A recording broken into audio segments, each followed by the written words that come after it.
Hello everyone and welcome back to my YouTube channel class of 316। मैं हूं सौरभ शांडिल्य और मैं आपके लिए लेकर आया हूं क्लास 10 साइंस के एसिड बेस एंड सॉल्ट का नेक्स्ट लेक्चर। अभी तक की क्लासेस में हमने डिस्कस किया था एसिड और बेस के बेसिक कॉन्सेप्ट्स को, साथ ही साथ हमने डिस्कस किया था केमिकल प्रॉपर्टीज ऑफ एसिड्स को। अगर आपने अभी तक वो वीडियो नहीं देखा है तो उसका लिंक डिस्क्रिप्शन में दे दिया जाएगा, आप देख सकते हैं। आज की क्लास में हम डिस्कस करेंगे केमिकल प्रॉपर्टीज ऑफ बेसिस, उसके बाद सभी एसिड्स और सभी बेसिस में क्या कॉमन होता है, और उसके बाद स्ट्रेंथ ऑफ एसिड और बेस को हम कैसे फाइंड आउट कर सकते हैं। तो चलिए शुरू करते हैं। तो आज का हमारा पहला टॉपिक है chemical properties of basis. Chemical properties of basis में हम सबसे पहले बेस का रिएक्शन जानेंगे मेटल्स के साथ। बेस मेटल के साथ रिएक्ट करके सॉल्ट और हाइड्रोजन गैस का फॉर्मेशन करते हैं। आप देख सकते हैं यहाँ पर लिखा गया है bases react with metal to form salt and hydrogen gas. इसके लिए जनरल इक्वेशन क्या होता है? तो इसके लिए जनरल इक्वेशन है मेटल प्लस बेस रिएक्शन करेंगे और बनाएंगे salt and hydrogen gas. Hydrogen gas यहाँ से रिलीज हो जाएगी, यहाँ से इवॉल्व हो जाएगी, इसलिए इसे अपवर्ड एरो से यहाँ पर दिखाया गया है। एक एग्जाम्पल इसका देखते हैं, एग्जाम्पल से समझना बेहतर होता है किसी भी टॉपिक को, इसलिए यहाँ पर देखिए एग्जाम्पल बताया गया है। हम सबसे पहले एक मेटल ले रहे हैं, मेटल है जिंक। जब जिंक का रिएक्शन एक बेस सोडियम हाइड्रोक्साइड के साथ कराया जा रहा है तो रिएक्शन के बाद बन रहा है सोडियम जिंकेट जो कि एक सॉल्ट है, और यहाँ से रिलीज हो रही है हाइड्रोजन गैस। अब देखिए कुछ बेसिस ऐसे होते हैं जो वाटर में सॉल्यूबल होते हैं, वाटर में घुल जाते हैं। तो वैसे बेस जो वाटर में घुल जाते हैं उनको हम लोग कहते हैं अल्कलीज। आपको ये ध्यान में रखना है कि वैसे बेसिस जो वाटर में डिसॉल्व हो जाते हैं तो उन्हें हम कहते हैं अल्कलीज। जैसे ये सोडियम हाइड्रोक्साइड जो यहाँ पर एक बेस है वह एक तरह का अल्कली है क्योंकि वह पानी में आसानी से डिसॉल्व हो जाता है। केमिकल प्रॉपर्टीज ऑफ बेसिस में जो हम नेक्स्ट रिएक्शन जानेंगे वह होगा reaction of base with acid. ऐसा नहीं है कि ये पहली बार हम लोग जान रहे हैं, इससे पहले भी पिछले वीडियो में आपको बताया गया था केमिकल प्रॉपर्टीज ऑफ एसिड में जब एसिड बेस के साथ रिएक्ट करते हैं। एक बार फिर से इसे जान लेते हैं। बेस एसिड के साथ रिएक्ट करके सॉल्ट और वाटर का फॉर्मेशन करते हैं। जनरल इक्वेशन क्या था इस रिएक्शन का?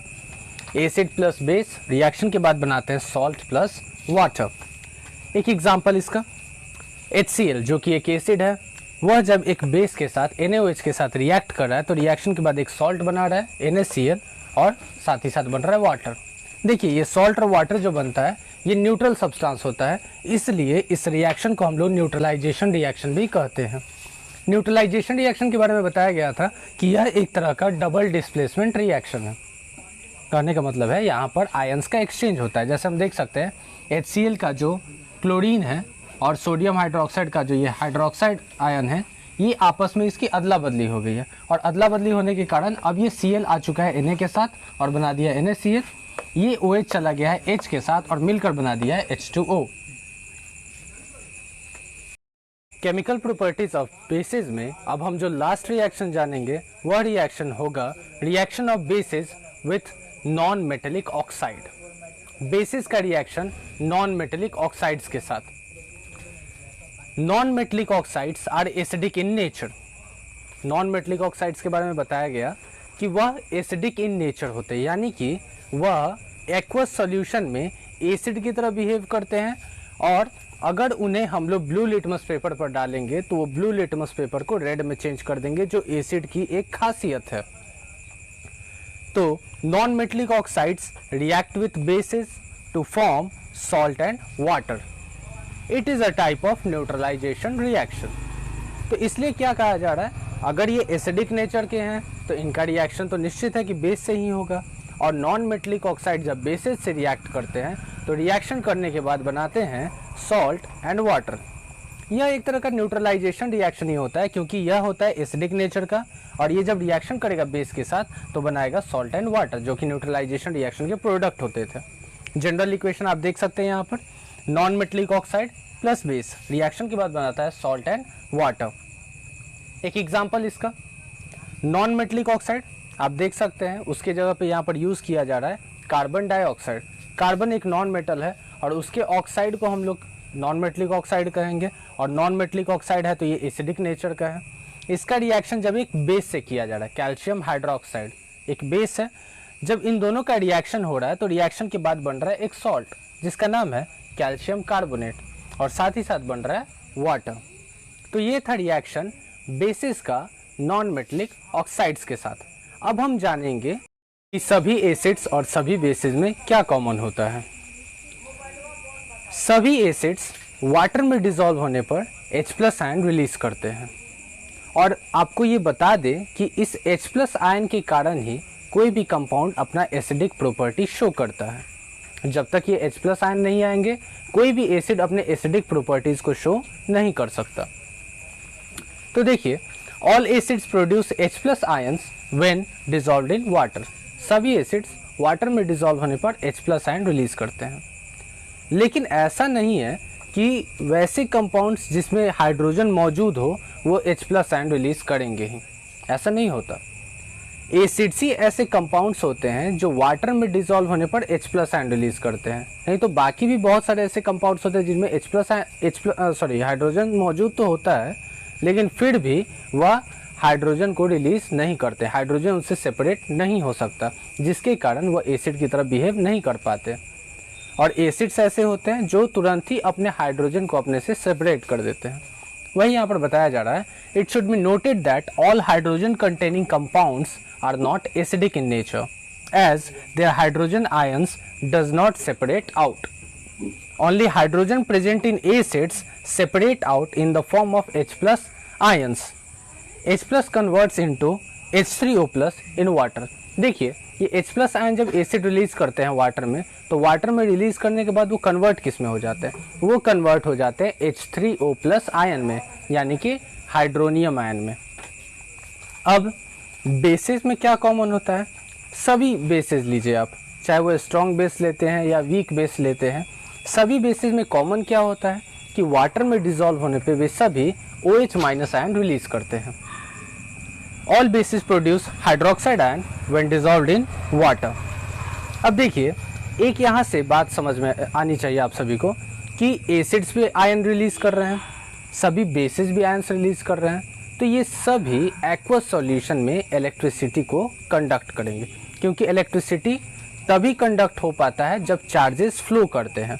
और अगर एसिड वाटर में डिसॉल्व होने पे H+ आयन रिलीज कर रहा है तो वो भी तो एक चार्ज स्पेसी ही है। अगर बेसिस वाटर में डिसॉल्व होने पे OH- आयन रिलीज कर रहा है तो वो भी एक चार्ज स्पीसीज ही है। अब ये चार्ज स्पीसीज अगर मूव करेंगे तो वो इलेक्ट्रिसिटी को कंडक्ट करेगा ही। इसीलिए हमें देखने को मिलता है कि एसिड का एक्वस सॉल्यूशन या बेस का एक्वस सॉल्यूशन इलेक्ट्रिसिटी को कंडक्ट करता है।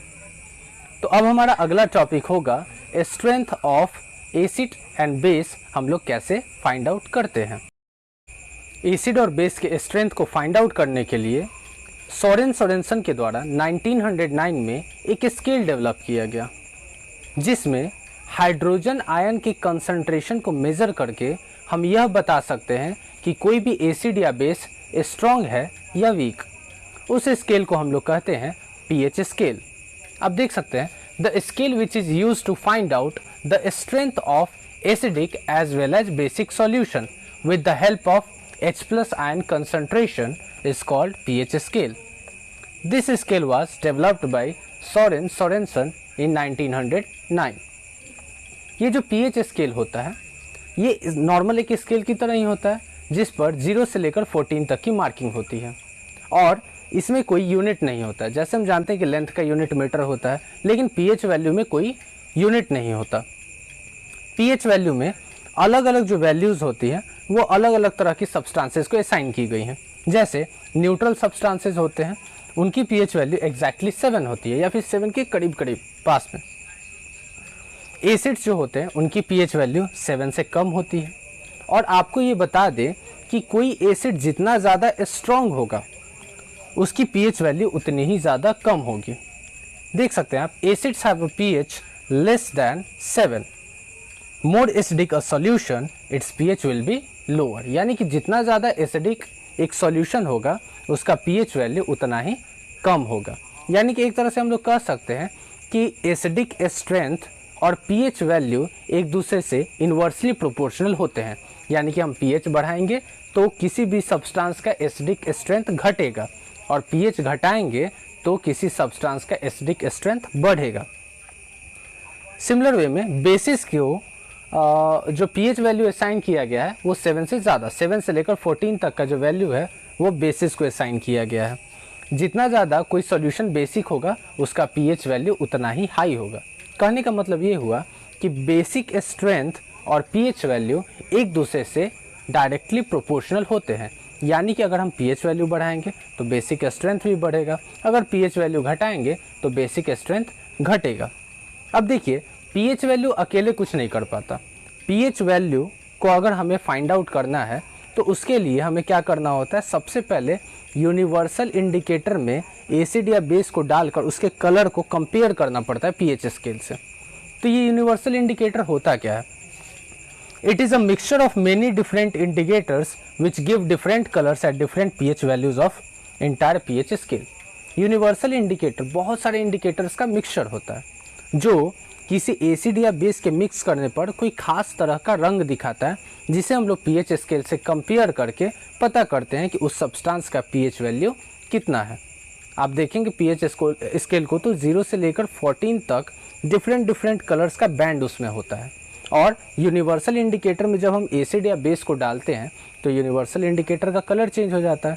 फिर हम पीएच स्केल से उस कलर को कंपेयर करके फाइंड आउट करते हैं कि उस सब्सटेंस का पीएच वैल्यू क्या है। आई होप कि आपको ये वीडियो अच्छी लगी होगी। अगर आपको ये वीडियो अच्छी लगी तो इसे लाइक ज़रूर कीजिएगा, साथ ही इसे शेयर कीजिएगा। और अगर आप मेरे चैनल पर नए हैं तो प्लीज़ मेरे चैनल को सब्सक्राइब कीजिएगा ताकि हमारी फैमिली जल्द से जल्द बहुत बड़ी हो सके। Thank you very much. Thank you.